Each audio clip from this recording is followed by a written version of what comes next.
My hair is all over the place.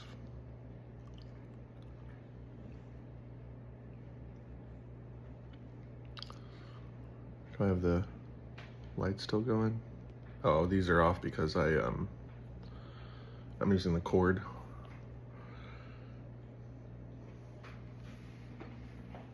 Should be using the cord. Cord is not plugged in.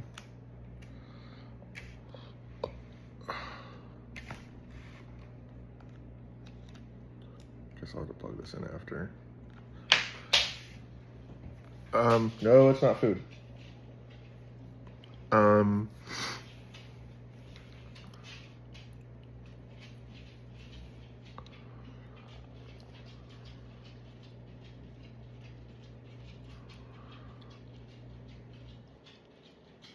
So Proverbs 15, Proverbs because it's like a spiritual martial art for how to have excellence within reality and your life, how to move in a way that works and that promotes, how to problem solve, how to anticipate the universe. This is basically helps you understand spiritual architecture and kind of like what inspired math and how math works. Are you coughing up a hairball down there? What are you doing? Happy Thanksgiving, by the way. I hope you all had a good Thanksgiving.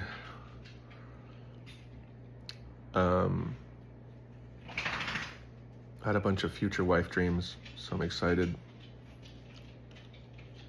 Oh, I was running a lot of cats, and my eyes are all puffy.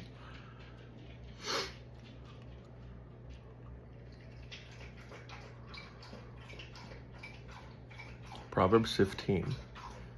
Oh, this is my favorite verse right here. Proverbs 15:1. A gentle answer turns away. Well, it says anger. I think the original is it turns away wrath. Oh, no, here it is. A gentle answer turns away anger, but a harsh word stirs up wrath.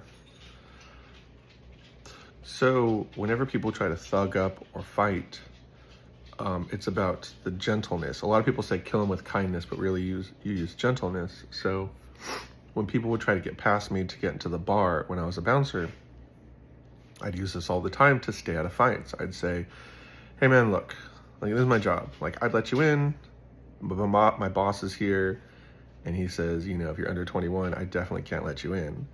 And like, this is my job. Like, do you think I can talk to all these girls on my own? Come on, man. Like, I need my job. Like, don't make me lose my job. I'd be like, dang it. And then I tell them, you know what though? You turned 21. I got you a shot. I got you and all your boys a shot. And then they'd be like,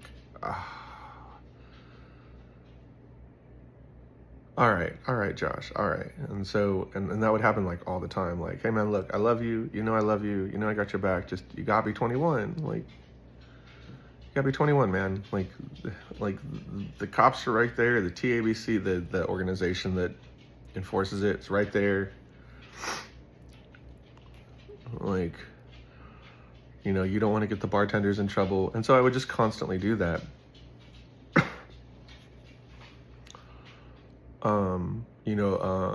I had one friend who used to run with gangs in California, and I was working with him at Sam's Club, and he's just cussing under his breath. I'm like, whoa, what happened? He's like, oh, I'm just burning up, Josh, I'm burning up. Wait, talk to me. And he's just really ready to throw down and just, he's radiating heat. And so guys don't get a lot of love and attention growing up. So I try to fill the empty cup in their hearts. Wherever their hearts are empty, I try to fill that on the assumption that that'll help a lot. So most men don't know unconditional love, so I start there. I say, hey man, look, I love you. You know I've got your back, man. I love you, like as a buddy. Like, I got your back. And he turns and he just looks at me like, what? And I was like, oh, I'm not hitting on you, man. I just want you to know I love you. I got your back, you know. Why don't you go take a break? Go sit down for 10 minutes, go get a slice and come back out. Like, it's gonna be okay. Like, if anyone comes, you know, if anyone says anything, you tell them I said so. And you can tell it works because his knees buckled. Like, he like collapsed on the carts Like his body just went slump. And that's how you know you've really gotten to somebody, is there's this release, this emotional release, this just everything falls down, because he's been trying to run everything on his own his whole life, trying to be the man, trying to stay out of trouble, trying to move things forward. He goes, nobody's ever talked to me like that before. I was like, yeah, man, it's cool. Like, Jesus loves you. I love you. Like, we got this. And then from that day, whenever I saw him, he was completely transformed. He was like smiling. He was happy. And so you'd be surprised. I tell people, the moment you bring Jesus into a conversation, you can't predict what's going to happen. Now, obviously, if you're talking about Jesus and they're like, no, thank you. You don't want to be a bully. You try to move people's hearts as much as you can within the situation, but you want to have truth and honesty. You don't want to just bully them to Christ. Because the moment you stop bullying them, they're going to stop being Christian. So anyways, a gentle answer turns away anger. This is like the most important Bible verse to me, because it's kept me out of so many fights. So many of my friends have been in fights in high school. Like someone one time was just punching my back and it hurt really bad. And I said, oh, just a little bit to the left, right there. Yeah, oh, you got that knot out. And then he stopped and he never hit me again. And one time, this football player hit me so hard, I fell out of my seat and started crying.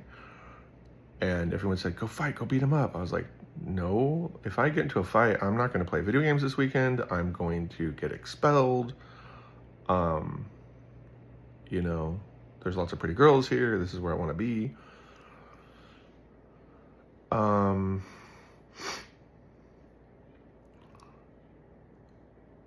And so then there was a second time he hit me, and it really hurt again. Everyone's like, go and it was really, really, even the teacher yelled at me. He's like, stop instigating. And I was like, what? And even the class was confused. They're like, why did you just yell at Josh? He's the one who got hit. Like everyone was really full of they got mad on my behalf. They're like, why are you yelling at Josh? Why are you scolding Josh? He's the one who got hit.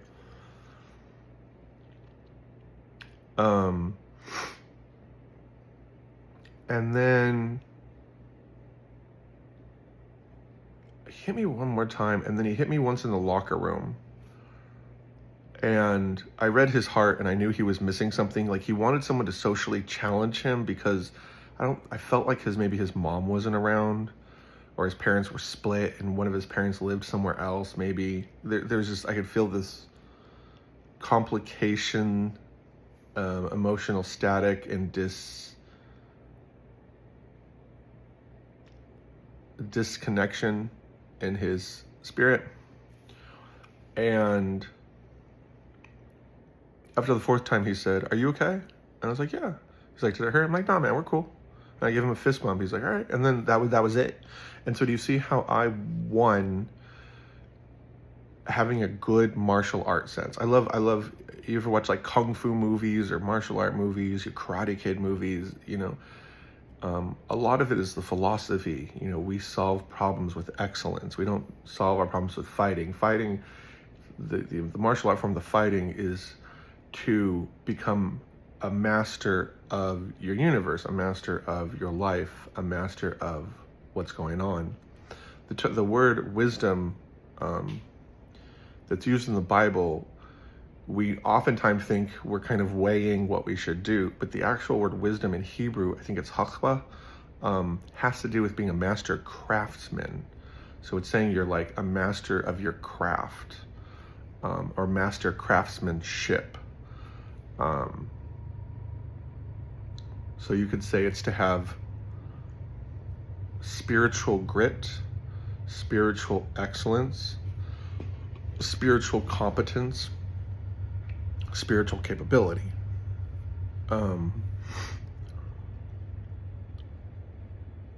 So the tongue of the wise, remember why the tongue is important. It's kind of like the organ of the soul. God created the universe by speaking. He breathed life into Adam. The word soul comes from the word breath.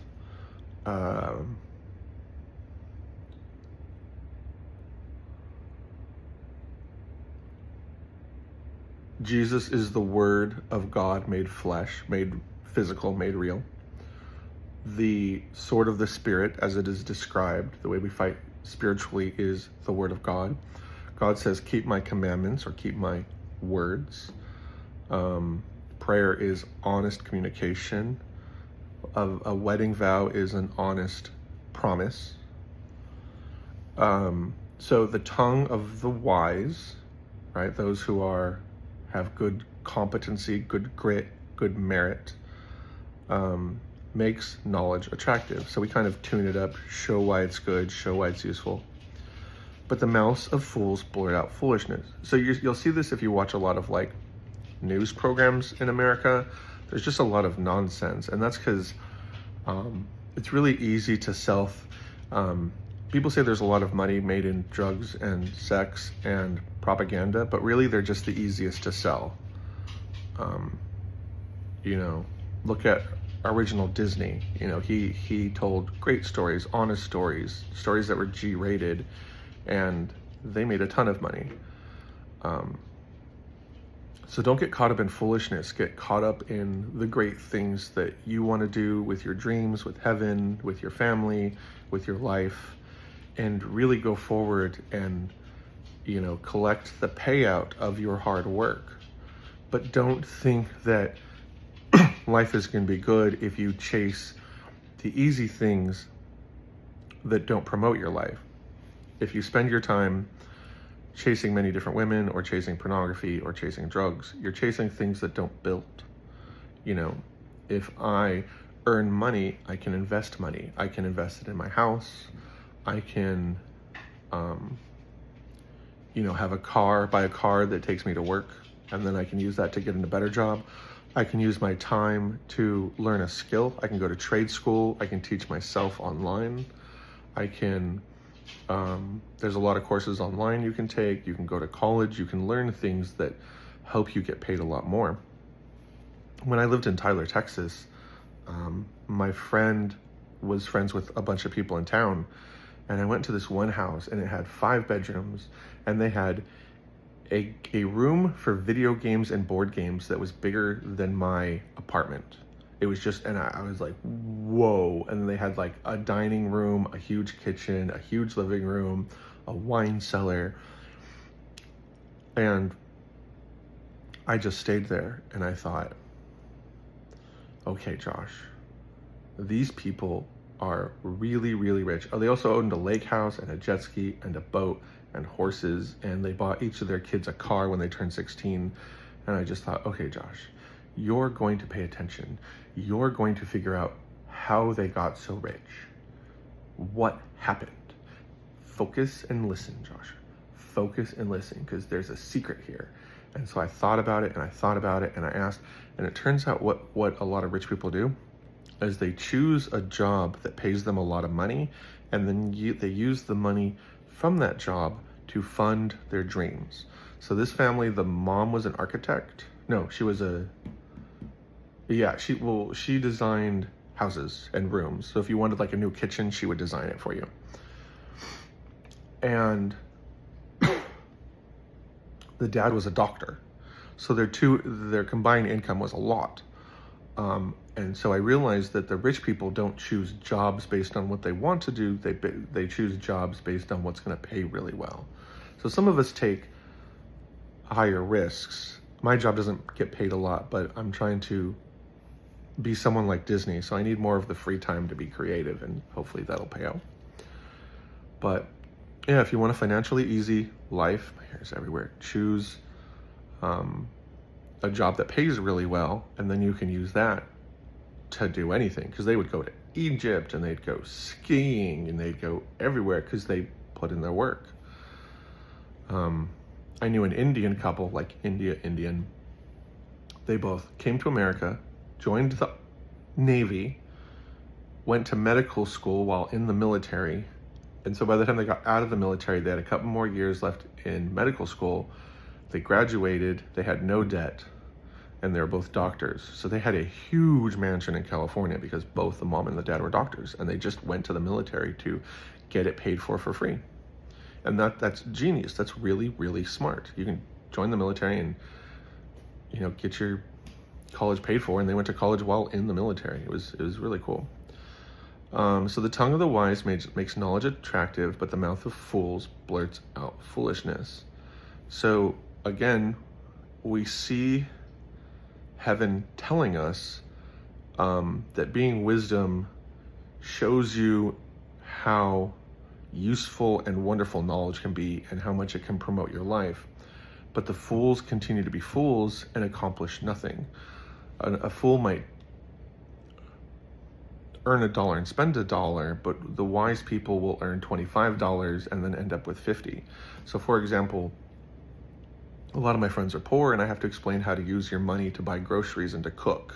And that saves you a lot of money. And that's why I have more money than a lot of my friends, because I buy groceries and then I cook and then I package it and then I bring it to work instead of going out to eat all the time or ordering burgers. The eyes of the Lord are everywhere, observing the wicked and the good. So we have kind of a supernatural timing. So God is watching everywhere, and we want to remember that because he's kind of like a moral compass. He's kind of like a moral tuning fork. If you don't know what a tuning fork look it up. It's like this little fork, but it has 2 prongs, and you bang it on something and it goes wah, and so you can use that to tune your instruments.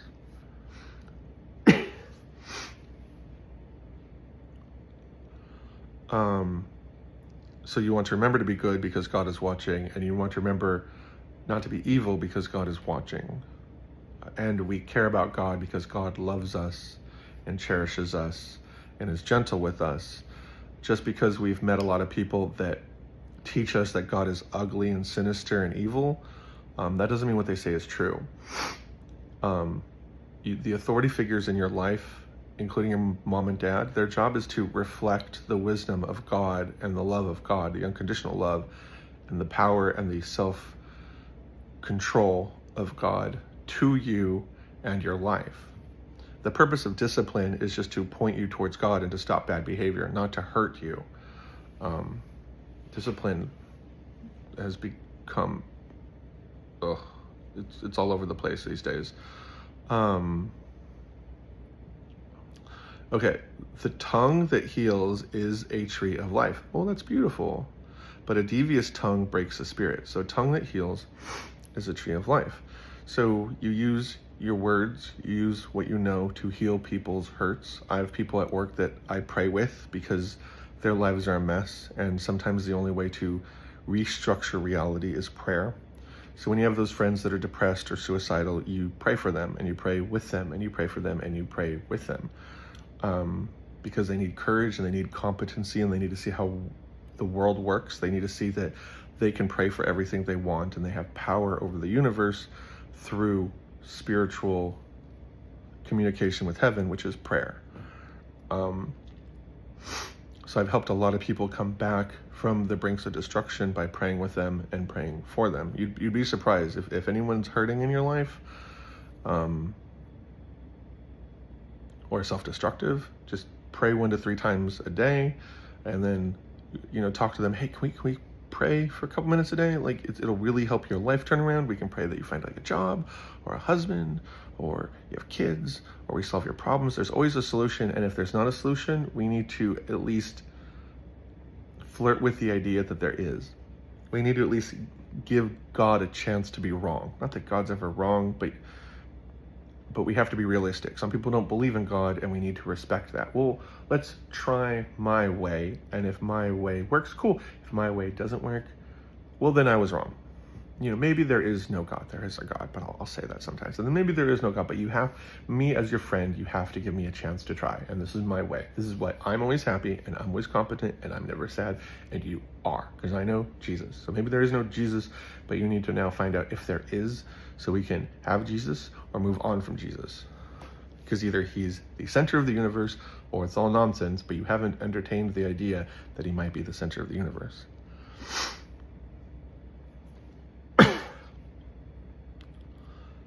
A fool despises his father's discipline, but a person who accepts correction is sensible. So this assumes like a father, like God, like a fatherly man. So, if your dad says, hey, you need to do your homework, or hey, make sure you put air in your car's tires, make sure you change your car's oil, don't stay up late when you have a sports match the next day because you need to have your full energy.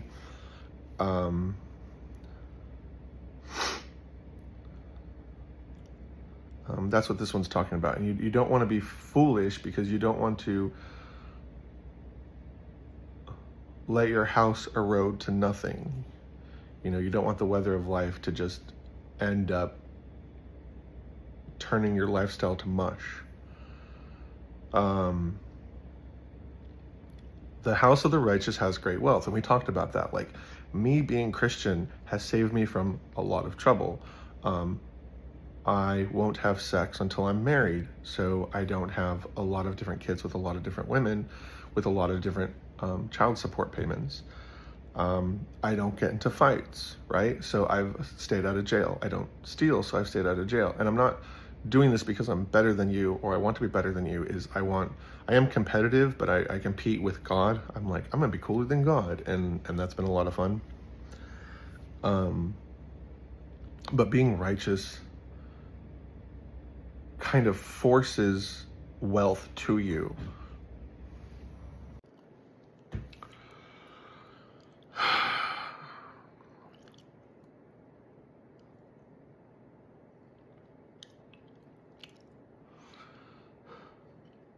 So I got a certain amount of distance in today's episode.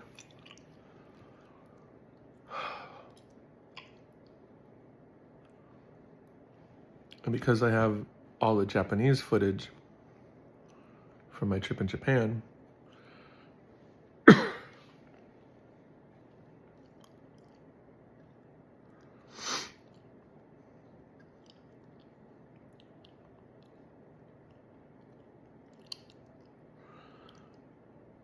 my video didn't save, and so I had to start over, and I lost like 30 minutes of video. And so I deleted some videos, I deleted some saved movies. And I started again, and I got another like 20 minutes in and said, you're out of space. I was like, so now I'm starting again after losing about an hour of work.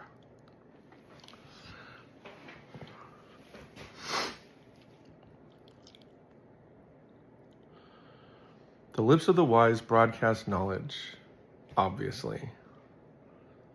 The people that care, that craft, that is chutzpah, however you say that,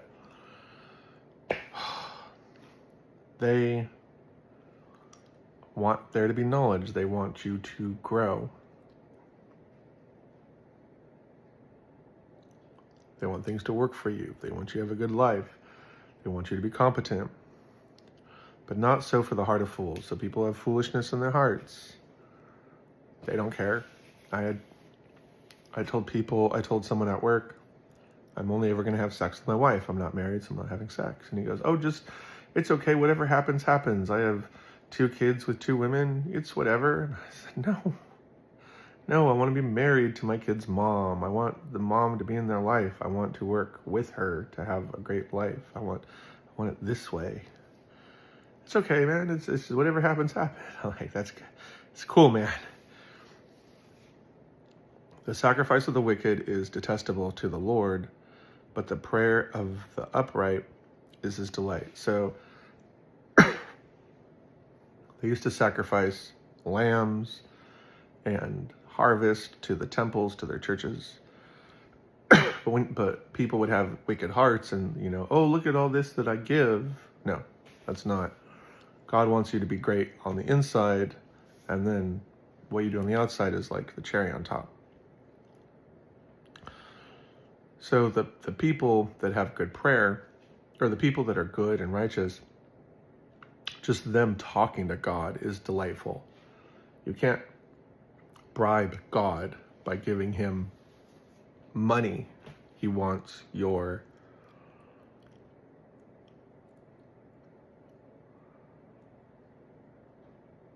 honesty. He wants you to be righteous. He wants you to value things that are good in life. So he says it again, the Lord detests the way of the wicked, but he loves the one who pursues righteousness. So he's saying the same thing. He's really trying to get that tree planted and gripped tightly in the soil in your heart. This tree of goodness, of life. Detest the way of the wicked. Don't be wicked. We want to work with God. We want to work with the architecture of the universe. We want to work to move the universe forward. But he loves the one who pursues righteousness. So we see how easy it is to make God happy, how easy it is to have him love you, how easy it is to earn his blessings. I mean, he gives his blessings for free, but he gives them to people who love him and seek after his martial art for a heavenly society, his philosophy, his ways.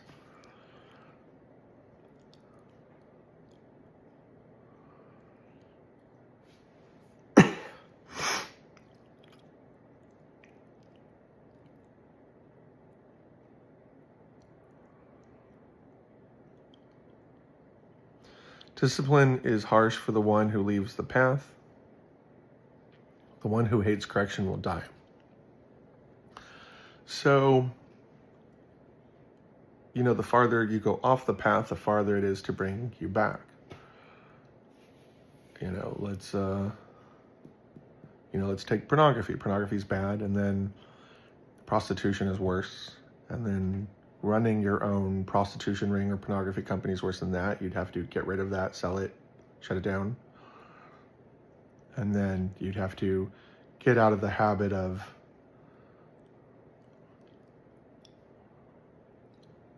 spending your physical time with women or men you're not married to, and then spending your time doing good things with technology and not perverted things that are against human nature and your spiritual nature.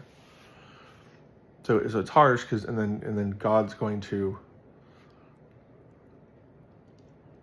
he's always going to have grace and mercy and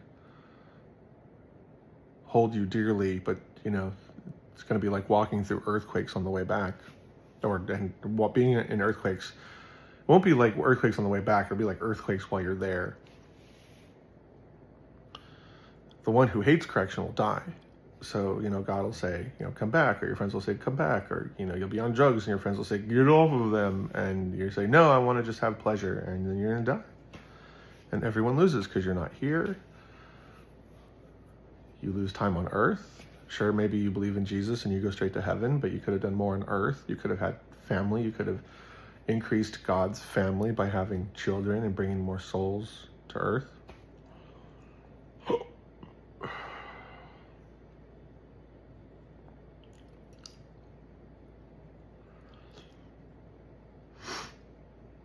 And earth loses out because it loses out on all the great things you would have done and all the love you would have shared, because you are important and you have more to offer than you assume, because a lot of people have a false assumption that they're not going to do great things and share great love around the world.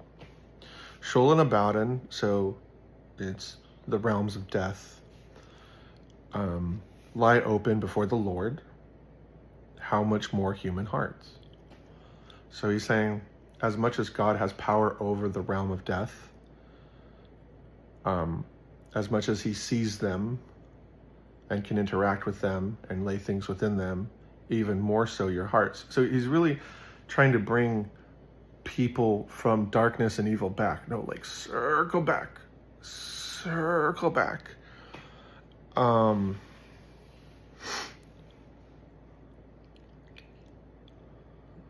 Let God put good things in your heart, not just bodies in the grave. Don't just be a body in the grave. Let him put great things in your heart. A mocker doesn't love the one who corrects him. He will not consult the wise. So mockery is like sarcastic playfulness that achieves nothing and kind of spoils everyone's time. So imagine like your mom cooked a really good meal and then you just pour water over it. Like that's spoiling the meal. So the mocker is the same way. you should want correction. I've had to tell people, I had a friend I worked with at the bar, and she would drink too much, and one time she started screaming at one of the managers and threw a bottle at him, and it exploded on the wall. And so when I saw her the next day, I was like, I'm surprised you're here. She's like, what? And I explained what happened. She's like, whoa. I said, yeah, you should probably not drink so much. And she said, yeah, you're right. And then she made steps to being sober. He will not consult the wise. So not only that, the mocker believes and works to believe that everything is often meaningless. And so that person doesn't consult those who are wise. And I have friends like that too. I'm like, you can, work to get a better career. You don't have to stay here.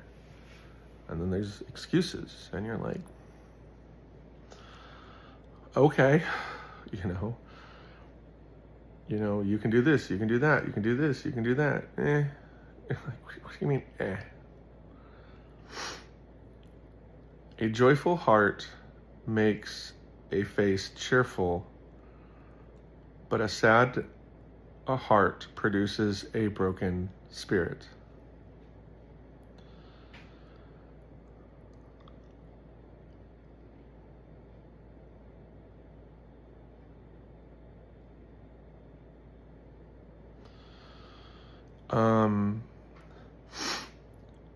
So joy is a product of, I think it's one of the 9 fruits of the Spirit. It's like joy, patience, love, self-control. Need to remember the rest of them. But yeah, so a joy, a product of just good Christian living, right? That's why they call it the fruit of the Spirit, just by having good philosophical metal, just by moving your life towards the way God has taught you, will make it so that way your life produces love and joy. So people are depressed, they say there's no point in life, and I tell people we don't have a mental health problem, we have a spiritual health problem.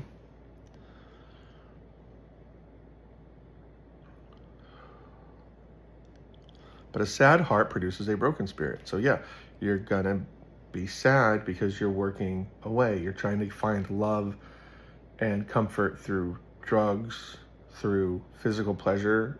One of the 10 Commandments is take Sunday off, or take one day a week just to rest and chill.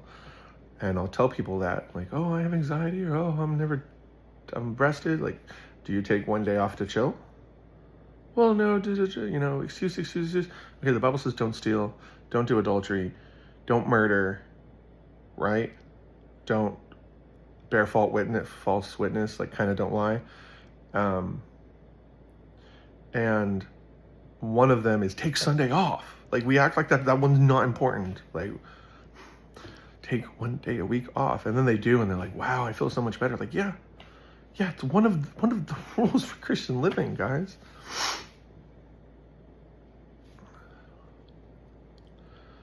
A discerning mind seeks knowledge. So back to knowledge. So a discerning mind, a mind that can weigh things according to what they are, discerns the good from the bad, separates the wheat from the chaff. A discerning mind, a mind that's good at isolating and dissecting. A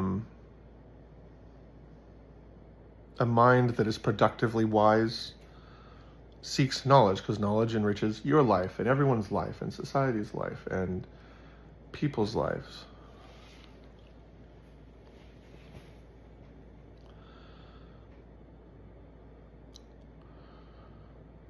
But the mouth of the fool feeds on foolishness. So we're back to the mouth, the kind of the organ for the soul, feeds on foolishness. The mouth of the fool feeds on foolishness.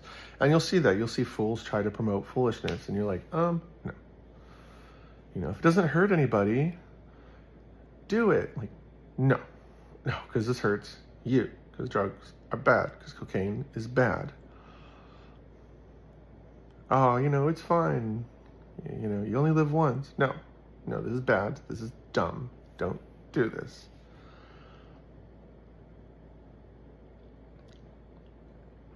All the days of the oppressed are miserable, but a cheerful heart has a continual feast. So when we have the oppressed, we kind of have the consequences of a society that doesn't live by wisdom, right? So all the days in this civilization are miserable, but a cheerful heart has a continual feast. So the hearts that live and kind of relax within the warm water of living with the philosophy of Christianity, of God and Jesus's heavenly order, are always emotionally full. And you'll see that, like, I'll be at work and I'm always in a good mood. I'm not like 100% of the time, but I'm almost always in a good mood. And it's because I live like this, and this protects my life. It protects my heart. It protects me from having anxiety. It protects me from depression. I have a good relationship with God. He's very quick to respond to anything I say. Better a little with the fear of the Lord than a great treasure with turmoil. So when you have God in your life, everything is productive. There's an outpouring, there's a feast. Life is easy in many ways, and when it's difficult, you understand how to get through it. Than a great treasure with turmoil. So if everything in your life is making you miserable, it doesn't matter if you have money, you have health problems, and you don't get along with your family, and no one loves you, and you can't communicate, and you only find happiness with drugs and chaos, and everything's always falling apart, and you can barely hang it together. It's like, well, have you tried doing it the right way? Oh, well, it's boring and it won't be any fun, but you don't know that. You assume that. If it's not fun, you can tell God you're not having fun. Show me what I can do that would be fun, and I'll tell you whether or not I believe that what you're saying is true. You don't have to do what God says, but you owe it to yourself to listen and see if God's going to tell you something great. I'm going to stop this video and send it before I lose it and get really upset. Better a meal of vegetables where there is love than a fattened ox with hatred. So I'm saying kind of a thin meal or weak meal around love is wonderful than having a lot of hate in your heart and having a good meal. It's good to have your internal heart in order, work with God, have lots of love in your life, so that way even when you have a little, you still have a lot.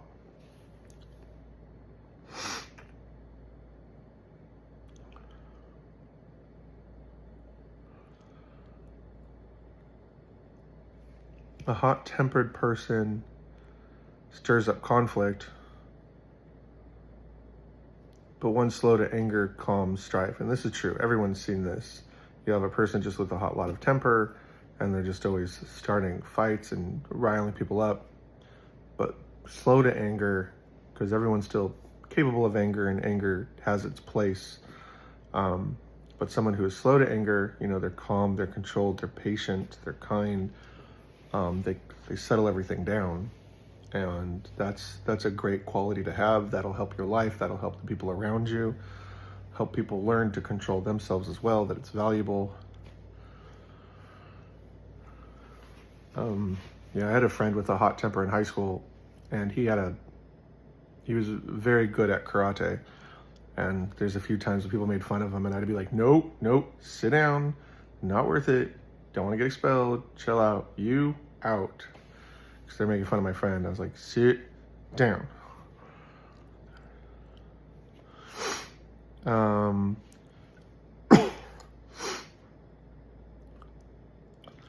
A slacker's way is like a thorny hedge, but the path of the upright is a highway. So when someone's a slacker and they get nothing done and they don't have help and they're falling behind, it's a lot of work and trouble to catch back up and get ahead.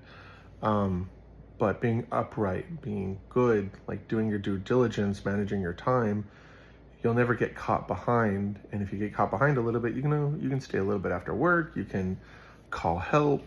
There's a lot of options. Like, I go to all my shifts, and so I'm not behind on my bills very often, but I have friends I can call, and they'll send me some money, and then I send that back, and it works really well. Verse 20, so we're at 15:20. A wise son brings joy to his father, but a foolish man despises his mother. So when you have wisdom and that hutzpah and that character and that craftsmanship, it's a joy for your parents who want you to grow up in the image of God. They want you to grow up with goodness. They want you to grow up with kindness. They want you to grow up with love. But a foolish man despises his mother. So the things, the kindnesses your mom wants to give you, the kindnesses that your mom wants to impart upon you, the training, that to be calm, be kind. You're foolish, you're going to despise her, even though we should all care about our moms because our moms love you very much. And if your parents don't love you, it's good to go to church because you'll find a lot of people that do love you. I walked into a church, and I don't go to this church very often, but I do sometimes. And I walk in, and I was walking to the bathroom, and someone's walking out. Hey, man, I haven't seen you before. You doing all right? You having a good day? I'm like, huh? Oh, yeah, I'm just tired. I just got off work. Oh, cool. And that's what it's like at church. People are always, oh, hey. When I was young and poor, the church would help out with Christmas presents. Oh, here's some money for you and your kids. It was wonderful.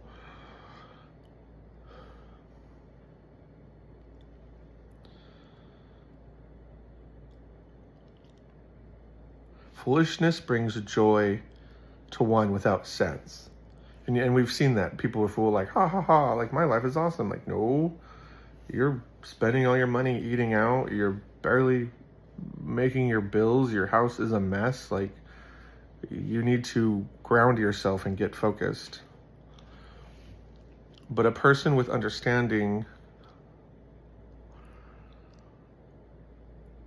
I need to put my laundry in the dryer. A person with understanding walks a straight path. So the straight path means it's not complicated, it's easy, it's simple, life goes good, there isn't complications, there isn't a lot of problems.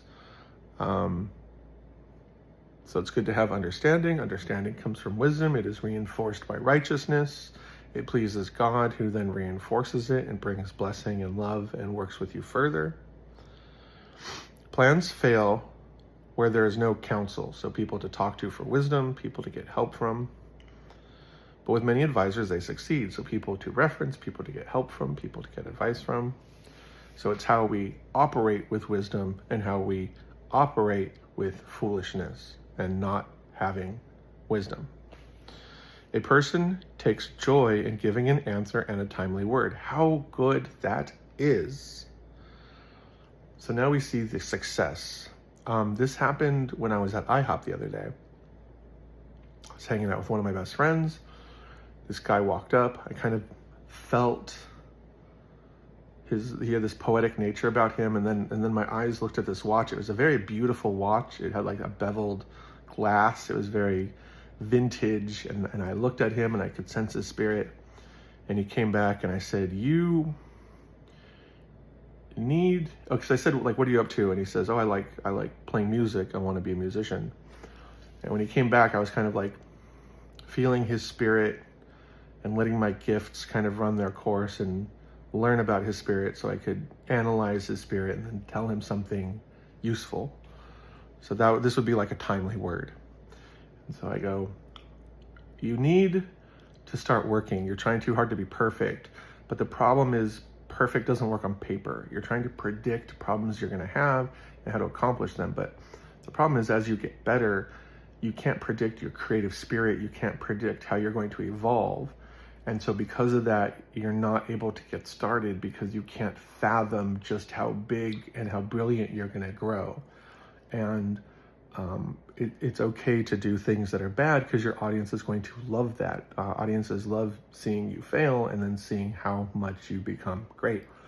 And then also, I could see like a break. And I was like, whatever girl or mom or someone you're holding on to, you need to let that go because that's stopping you from trying. So you need to try and be okay blundering and working with your audience. And I said, because if you get 1 million subscribers on YouTube, that's still enough that you can quit working at IHOP. Like, you don't need to be a millionaire to write songs for the rest of your life. You just need to make like 70 grand a year, and then you can write music and grow. And he was like, and I could see how much I touched him. He put his hand on my shoulder and said, I love you, man. I was like, I got you. And so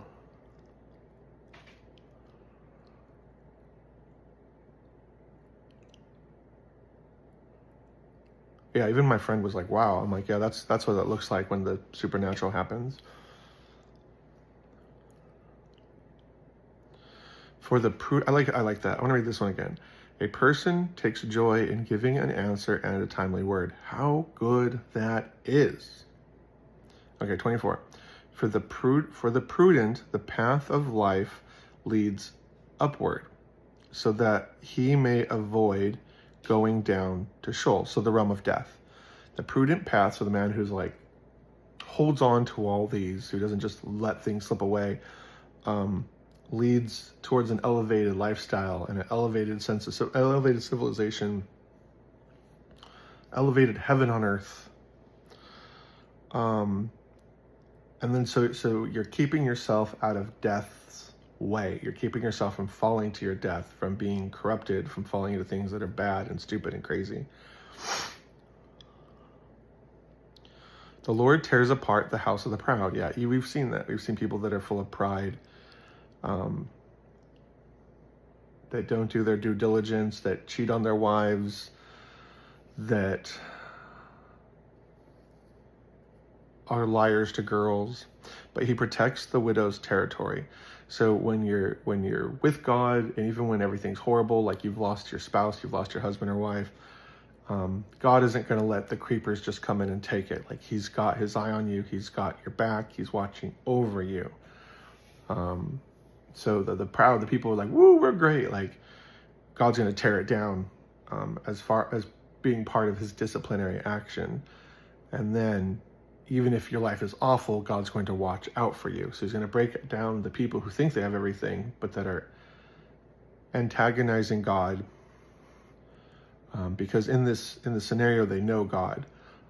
If they don't know God, God is he holds back judgment to a level. You don't want to be proud against God's people, but he protects the widow's territory. So you have nothing, you're kind of alone, not a lot of help. God's still got your back. I'm going to save this video.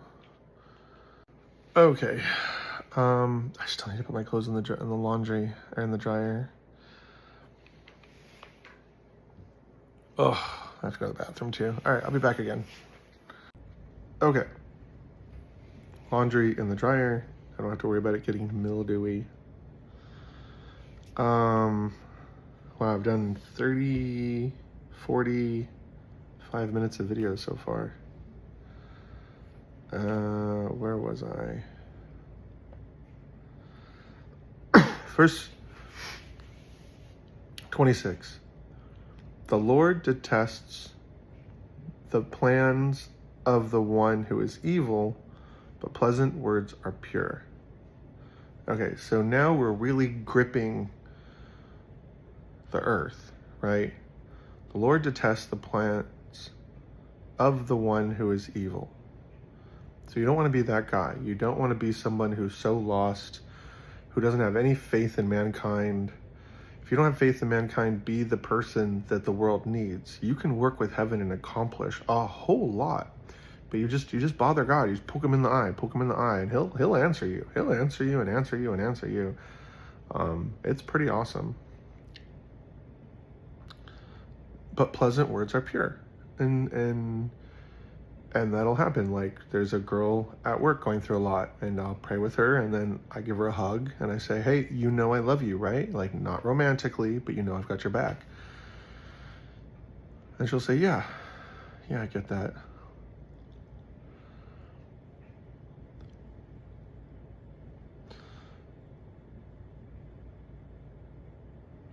The one who profits dishonestly troubles his household, but the one who hates bribes will live. So when you profit selling drugs, that can end up disrupting everything.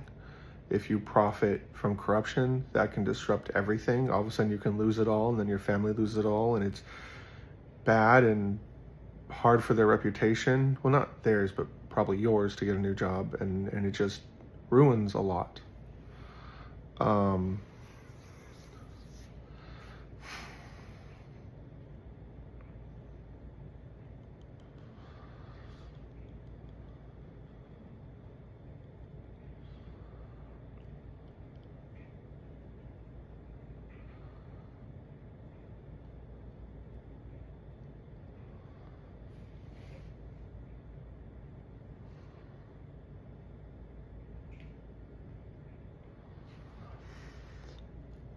The mind of the righteous person thinks before answering, but the mouth of the wicked blurts out evil things. The mind of the righteous person thinks before answering, but the mouth of the wicked blurts out evil things.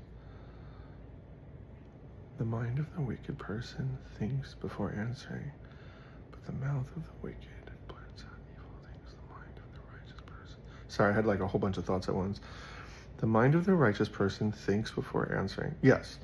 So you're going to consider, you're going to try and be wise, you're going to hold back, you're going to wait, you're going to make sure you're not full of anger and rage, and then you're going to say things.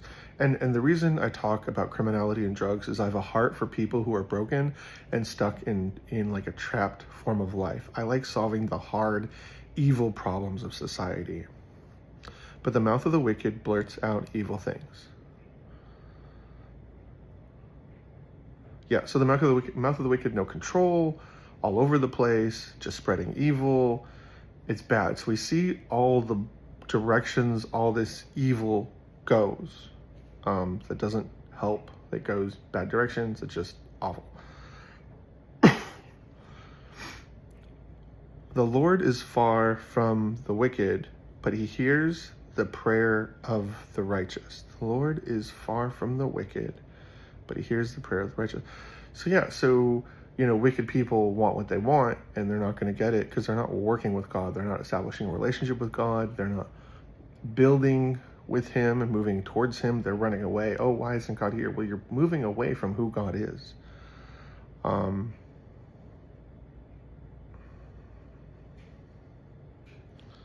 But he hears the prayer of the righteous. So when you're righteous, like, God's right there. God's right there. God's right there. The other day I prayed to God that I'd make a friend that wanted to play Dungeons and Dragons. And then I met one of my friends at work, and he said, oh, I wanted to play, and we had a great time. I died to a beholder.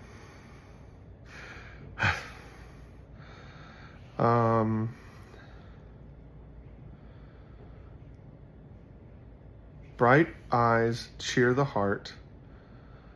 Good news strengthens the bones. Bright eyes cheer the heart. Good news strengthens the bones.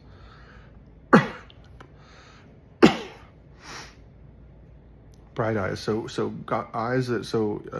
What is it? The eyes are the windows to the soul. So eyes that are full of light, that look for good things, that look for righteous. It helps encourage your heart, helps you stay strong, stalwart, move society and reality towards things that are good. Good news strengthens the bones. Good news strengthens your character, strengthens your life, helps you move forward, helps you be who you ought to be, who you are. Helps your confidence.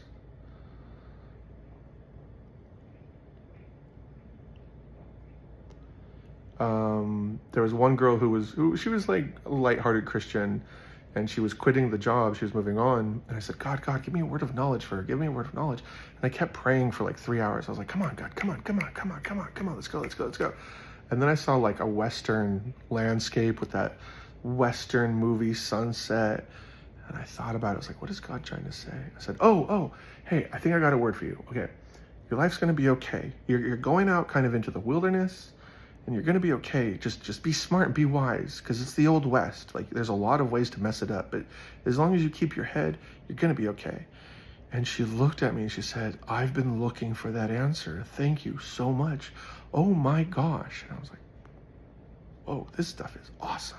See, if you can't do magic, and you can't be a Jedi, and you can't be an X-Men, you can be a Christian, and you can pray about everything. People are like, oh, I wish I could do magic. You can do miracles. Miracles are better than magic. Just pray nonstop. It's like being a wizard. I don't know why more people don't do it. Like, he needs a wife. There was one time I was at church, I think I was 20, and there was this guy, and he looked really sad and lonely, and there's this woman, and she looked really sad and lonely, and like she wanted a husband to have babies, and like he wanted a wife and to have babies. And I just, like, I kept seeing them, and finally I'm like, oh my gosh, God, I pray that these two would get together. Dear Lord, God, introduce them, help them get along. They're both looking for each other, they're right there. And then A few months later, they were holding hands, and then a year after that, they had a couple babies, and they were happy, and the dad was holding his baby and kissing his baby and happy, and and you could tell it was a lot because they got married and then had kids really fast, and it was a lot of work, and they were figuring it out, but they like both had what they wanted, and they understood that. So they were like frustrated, but they're like, this is what I want. This is, blah. So yeah, I was like, yeah. And then my friend, he had a really abusive brother. His brother was full of like a lot of frustration, and his brother understood God was there for him, but he was still like real hostile, like inside his heart. And he understood God was there, so it was like over his heart. So he was like hanging in there, and I was like, God, give him a wife. God, give him a wife. Come on, God, give him a wife. And then this girl started checking him out while he was helping around church, like helping doing some construction. You know, he's walking around without a shirt, and she's looking at him and smiling, and you know, his younger brother and mom had to be like, hey, she likes you. And he's like, oh, she doesn't like me. And they're like, no, she likes you. And then they got married, and I saw them, and he was such a softie. Like, he was happy and calm. He had bought a house with her, and he was just a wonderful, loving man. And you're just like, whoa, what a turnaround. Wow. So yeah, good news. Strengthens the bones. Pray for those you want to help. Pray for everything. One who listens to life-giving rebukes will be at home among the wise. That is a good Bible verse. That is very, very good. Proverbs 15:31. One who listens to life-giving rebukes be at home among the wise. That is very good, because sometimes people tell you things and you don't want to hear them, and you're like, oh, what did one guy at work say? He's like, man, I wish God was more in my life. And I said, you know what would help? If you weren't juggling 3 chicks. If you were having sex with your wife instead of, you know, all your side girls. And he looked at me and he said, fair. I said, well, come on, man. Eventually you're going to have to choose if you're Christian or not. And he said, yeah, you're right. I said, I prayed for someone once and they got healed, and the next day it had reverted. They're like, oh, why does my foot hurt again, man? You healed it yesterday. And I said, did you watch porn last night? Yeah. It's a Christian gift, man. I don't know what you want. I like that verse. One who listens to life-giving rebukes will be at home among the wise. Yeah. So that means you're going to be, if you're not wise, you're going to be competent at listening to wisdom and processing it. So when people who are wise around you, it'd be like, oh yeah, no, I get this. And they'll say, yeah, he might be young, but he gets it. Anyone who ignores discipline despises himself. Ooh. So if you ignore the rules that want to change you for the better and are frustrating to hear at times, you're working against yourself. You're actively working in ways that are going to hurt yourself and your future. So that's some like Back to the Future discipline level stuff. Yeah. See, I'm inspired by Dr. Brown from Back to the Future, and I believe Dr. Brown would listen to things that mattered to make him a better man. I mean, look at that letter he wrote Marty in Back to the Future too. That was a good letter. He didn't know he could write something so touching. But whoever listens to correction acquires good sense. So that's good too. So people say like, hey, I used to do a lot of photography, and my friend said, hey, some of your photography is kind of a bit too sexy, especially for someone who's going to do ministry. You have to be very like clear cut in ministry. You can't off-road at all. You kind of have to really keep things so that the people who are confused by Christianity don't get lost spiritually or emotionally. And I said, you know what, I appreciate that. I appreciate you talking about that. I'm going to pray about it. And I took it to God, and God said, it's okay to work. It's okay to work in art that has nudity, but it can't be of an erotic nature. And I said, okay. And God was really cool. I was like, come on, God, we got to talk about this. I have to know where you stand. I'm willing to do what you want. I'm just not willing to do what people tell me you want to do. I will only do what you want to do, not what everyone gossips about. And God said, we can talk about this, but this conversation is going to take about 3 hours. I said, all right, let's do it. So we talked for 3 hours, and at the end, he said, So yes, you can, it's okay to do art that involves nudity. It just can't be of an erotic nature. I said, oh, okay. If you want to celebrate life and beauty, that's fine, but not erotic, eroticness.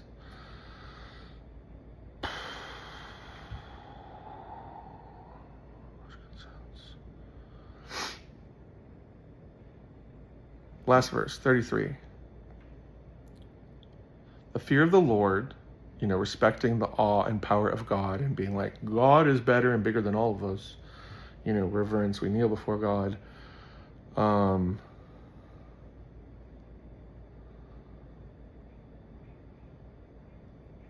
Is that wisdom teaches and humility comes before honor. So if you want honor, it's important to have a humble heart. The humble heart is a step on the way to honor.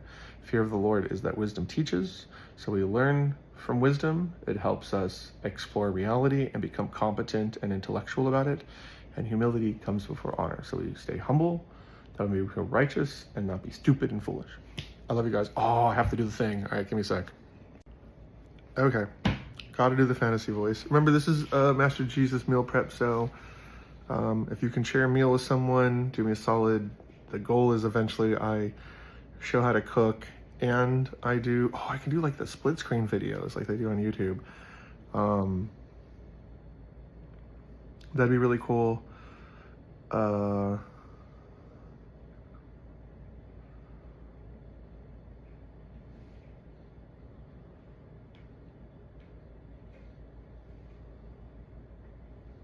Yeah, so that's the plan. Sorry, I have a lot of thoughts. Anyways,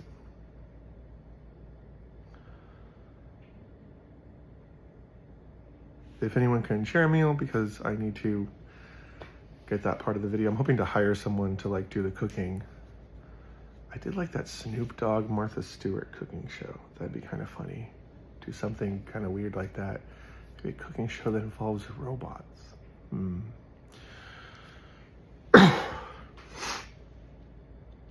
What did I do before? A wizard, and I did a goblin, right? Can I do a dwarf? I don't know if I can do that Irish accent they always do. A dwarf. A gentle answer, sounds like my wizard, turns away anger. But a harsh word stirs up wrath. The tongue of the wise makes knowledge attractive, but the mouth of the fools blurts out foolishness. The eyes of the Lord are everywhere, observing the wicked and the good. The tongue that heals is a tree of life, but a devious tongue breaks the spirit. A fool despises his father's discipline, but a person who accepts correction is sensible. The house of the righteous has great wealth, but trouble accompanies the income of the wicked. The lips of the wise broadcast knowledge, but not so the heart of fools. The sacrifice of the wicked is detestable to the Lord, but the prayer of the upright is his delight. The Lord detests the way of the wicked, but he loves the one who pursues righteousness. Discipline is harsh for the one who leaves the path. The one who hates correction will die. Sheol and Abaddon lie open before the Lord. How much more human hearts? A mocker doesn't love one who corrects him. He will not consult the wise. A joyful heart makes a face cheerful, but a sad heart produces a broken spirit. A discerning mind seeks knowledge, but the mouth of fools feed on foolishness. All the days of the oppressed are miserable, but a cheerful heart has a continual feast. Better a little with the fear of the Lord than a great treasure with turmoil. Better a meal of vegetables where there is love than a fatted ox with hatred. Be cool if I had like a hammer, like I was making a sword while I was doing this. A hot-tempered person stirs up conflict, but one slow to anger calms strife. A slacker's way is like a thorny hedge, but the path of the upright is a highway. A wise son brings joy to his father, but a foolish man despises his mother. Foolishness brings joy to one without sense, but a person with understanding walks a straight path. Plans fail when there is no counsel, but with many advisors, they succeed. So hard not to do the wizard voice. A person takes joy in giving an answer and a timely word. That's how good it is. You need to think about like hammering. For the prudent path of life leads upward. You can't see it, but I'm like flexing because dwarves are strong. So that he may avoid going down to Sheol. The Lord tears apart the house of the proud, but he protects the widow's territory. The Lord detests the plans of the one who is evil, but pleasant words are pure. The ones who profits dishonestly troubles his household, but the ones who hates bribes will live. The mind of the righteous person thinks before answering, but the mouth of the wicked blurts out evil things.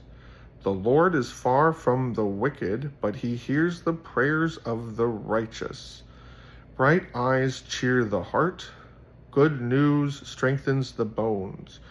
One who listens to life-giving rebukes will be at home among the wise. Anyone who ignores discipline despises himself, but whoever listens to correction acquires good sense. The fear of the Lord is what wisdom teaches, and humility comes before honor. I love you guys. Merry, happy Thanksgiving.